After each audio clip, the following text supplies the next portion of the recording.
Bonjour à tous et à toutes, c'est Xavier. Je suis toujours dans les travaux. Il y a de l'écho, c'est normal, c'est pas terminé, il n'y a pas de meubles.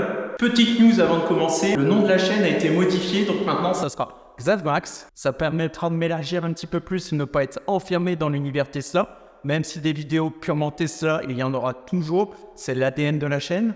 Je voulais revenir sur une de mes vidéos où je vous dis les batteries, c'est pas essentiel, des coupures de courant, on n'en a jamais.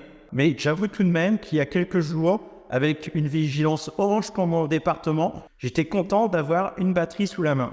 Donc dans cette courte vidéo, je vais vous faire voir ce qu'il ne faut pas faire, mais ce qui peut quand même vous sauver la vie lorsque vous avez par exemple vos volets qui sont fermés sans la possibilité de les rouvrir à cause d'une panne électrique. J'ai moi-même installé là aussi des volets électriques. Et le souci, si la panne intervient alors que le volet est fermé, je suis coincé. Alors ce dont vous allez voir, c'est une batterie. Peu importe la marque, je dirais. Moi j'ai une petite préférence pour les batteries EcoFlow. C'est simplement par rapport à leur partie software. L'application est vachement plus développée. On peut même lui demander de toujours avoir au moins 20-30% de sauvegarde qui ne soit pas utilisé pour justement le jour où on a un coup dur. Parce que oui, il faut aussi penser avoir ces batteries correctement rechargées avant la panne électrique. Là, cette fois-ci, la tempête était prévisible, mais ce n'est pas toujours le cas. Ensuite, il nous faut l'objet absolument interdit, dangereux, etc. C'est un petit câble mal à utiliser avec extrême prudence. Là, je vous fais voir ce qu'il ne faut pas faire, mais en cas de coup dur, ça peut quand même vous sauver. Je vais prendre avec moi l'EcoFlow Delta 2 et on va la brancher sur mon réseau et me permettre d'ouvrir et fermer les volets. Alors la première chose à faire, même s'il y a une panne électrique, c'est quand même de disjoncter votre compteur. Parce que oui, la panne n'est pas éternelle. Au moment où vous allez faire ce montage, ça peut très bien revenir. Donc dans ce cas-là, moi je préfère même pas essayer. Non, il y a une protection dans les batteries, elles devraient se mettre en sécurité. Mais on disjoncte. Ensuite, ce que je vais faire, c'est que je vais couper tout ce qui est non essentiel. C'est-à-dire notamment tout ce qui est radiateur électrique. Et là, ma borne de recharge, parce que la Tesla est en train de charger. Donc là, c'est fini. Je ne peux plus fermer mes volets. Voilà, normal, le compteur est disjoncté. J'ai quand même conservé une pièce avec une ouverture à l'ancienne manuelle. Le volet roulant n'était pas abîmé. Du coup, je l'ai laissé. Et ça leur permet quand même à mes parents, plus tard, lorsqu'ils habiteront la maison, de pouvoir avoir un moyen plus simple que cette fameuse batterie. La batterie est éteinte. Je prends une partie de mon cordon. Je branche ça sur ma batterie. Vous avez vu, la prise de terre, elle est sur les côtés. Donc sur ce type de batterie, il faut faire attention à être en prise européenne, parce que la terre n'est pas au milieu. Voilà. N'est pas présente au milieu, mais uniquement sur les côtés. Bon, il y a la quasi-totalité des prises maintenant sont avec la prise de terre type européen sur les côtés. Mais c'est quand même à savoir. Hop, je branche ici. Je n'allume surtout pas la batterie, elle est bien éteinte, parce qu'ici, là, il y a danger, gros danger même. Et je branche, vous avez vu, j'ai fait un câble très très court, c'est fait exprès. C'est pour ne pas laisser de la longueur qui permettrait à un enfant ou autre de se prendre les pieds dedans. Mais je ne vous conseille pas de laisser ce type d'installation à demeure. Si vous êtes bricoleur, etc., que vous n'êtes pas dans le mode d'urgence et que vous voulez utiliser ce type de fonctionnement, il faudra plutôt installer un inverseur de tension. Hop, j'allume la batterie. Je pense que c'est à l'arrière que je dois. Ouais, voilà. Alors, cette fois-ci. Et là, finalement, ma batterie alimente ma maison en passant par cette prise. Cette prise qui est d'ailleurs pas bien droite. J'ai encore des progrès à faire niveau bricolage. Et là, ma maison, elle consomme 28 watts. Mais ça va me permettre d'ouvrir et de fermer mes volets. Donc on va essayer dans la future cuisine de fermer le volet.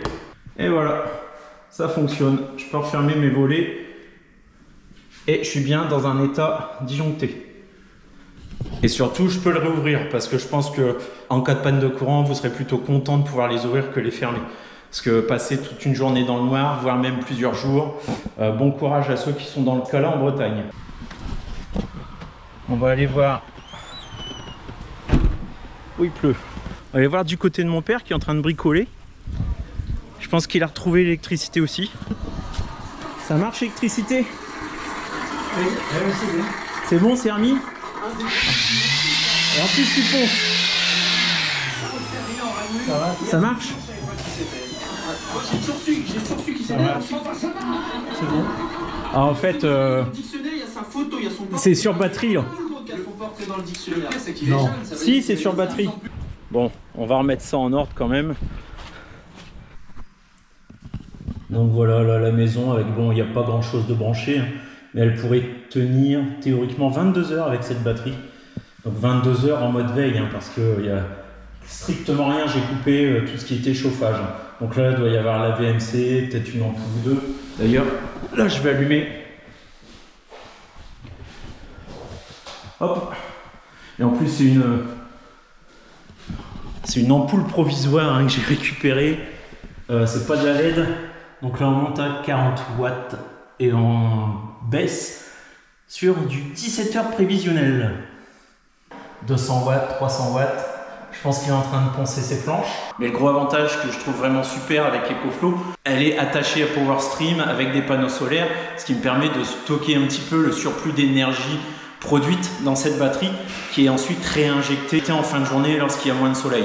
Et lorsqu'on en a besoin, la débrancher, c'est du plug and play et puis s'en servir pour une autre utilité comme sur un coup dur. Voilà. Une panne d'1 heure, 2 heures, 3 heures, même une journée, on peut le surmonter, mais sur plusieurs journées, j'avoue que nos maisons modernes qui sont full électriques et rien qu'ouvrir un portail, etc., c'est à déverrouiller manuellement, c'est la galère. Ça, c'est très certainement une très bonne solution qui est certes difficile à rentabiliser, mais j'avoue que là, ça m'a rassuré de l'avoir.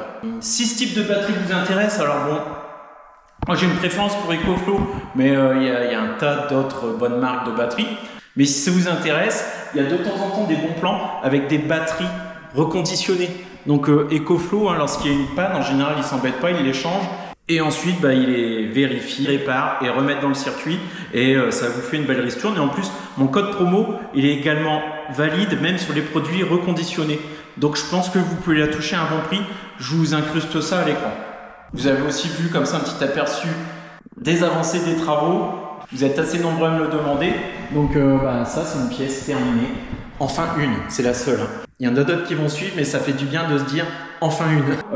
Il faut quand même débrancher cette batterie. Vous n'arrachez aucune prise, vous ne touchez rien. Vous arrêtez d'abord la fourniture d'énergie. Là, la lumière s'est éteinte. Et ensuite, vous pouvez débrancher. Ce câble-là, vous le planquez. Vous ne le laissez pas à la portée des enfants. Vous le mettez en hauteur, vous le planquez ce câble. Il ne faut absolument pas qu'il soit utilisé par qui que ce soit. Là, je vous fais voir ce qu'il ne faut pas faire. Ne reproduisez pas ce que je vous montre si vous n'êtes pas sûr de ce que vous faites. C'est interdit. Et seulement après, vous pouvez remettre votre disjoncteur en place. Allez, ciao, on retourne à la peinture. Allez, c'est parti. Nous, on n'a pas arrêté. Hein. Une petite pause vidéo. Du coup, je fais le tour de mes prises électriques. Là, il y a beaucoup moins de problèmes. Ça, c'est droit, puisque ce sont des blocs. De l'autre côté, en plus, ça va être caché par un meuble. Ça se verra pas.